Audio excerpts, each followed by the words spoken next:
Over the years, one of the things that I had always aspired to was to own a Rolls-Royce. To me, that was the pinnacle of the British automotive industry, and I had always aspired to own one. That is probably one of the most desirable, and if not, probably the most expensive car in the world.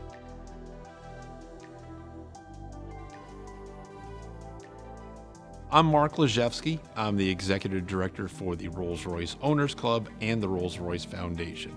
We have two organizations on our campus here in Mechanicsburg, and I'm very fortunate to wear hats on both of them.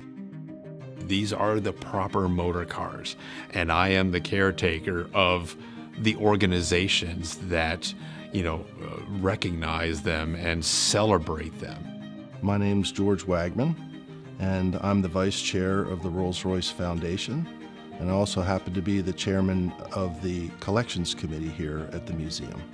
We're responsible for the care and feeding of the vehicles, so we keep them clean, we maintain them, we exercise them by taking them out for drives, and we also take them out into the community. We've just recently gotten involved with an organization called Veterans Last Patrol, and what that does is it honors veterans in nursing homes. We go and visit them and spend some time with them, and we take our cars and we let them see the cars, sit in the cars, talk about the cars, and then we present a declaration to these veterans in thanks for their service to our country. So, we found a way to use the cars, enjoy the friends and people, and then thank some very important members of our community. And, that's very satisfying. Ultimately, these clubs start out around the vehicle, but they tend to wind up being more about the people that are involved and the friendships that you make within those clubs. Having a one-on-one with other like-minded people that are obsessive about these, like I am. It's like that meme that you go to a party and nobody else knows about cars, and I'm sort of sitting there all by myself. So the relationships that I have with the people at the Rolls-Royce Owners Club and the Rolls-Royce Foundation is truly a gift. People come for the cars, stay for the people. Rolls-Royce has the mystique behind it that many other cars, save except for maybe Ferrari, have.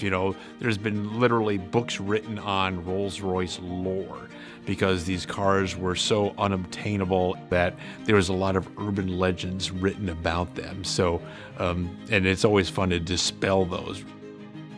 In the early 1900s, you had cars that were electric. People don't realize that.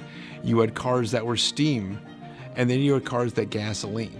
The gasoline-powered ones were still untested and were still in its infancy.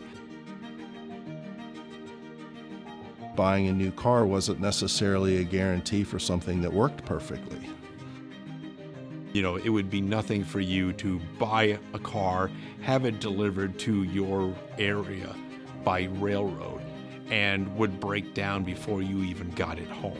And you would tow it home with a horse, park it in the barn, and never touch it again. So Rolls-Royce was all about disproving that and really improving the entire industry. Rolls-Royce didn't necessarily represent advanced engineering. They weren't really inventing anything revolutionary, but what they were doing was creating durability, reliability, repeatability.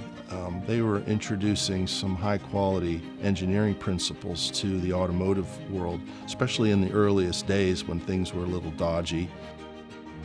Henry Royce was an engineer who was extremely obsessed with making the car the best he could be. If a component took 6 bolts to attach it to a piece, they used 20. In 1907, the very first Rolls-Royce Silver Ghost traveled an extremely long distance for a long period of time in succession without a breakdown, and that earned them the moniker of the best car in the world.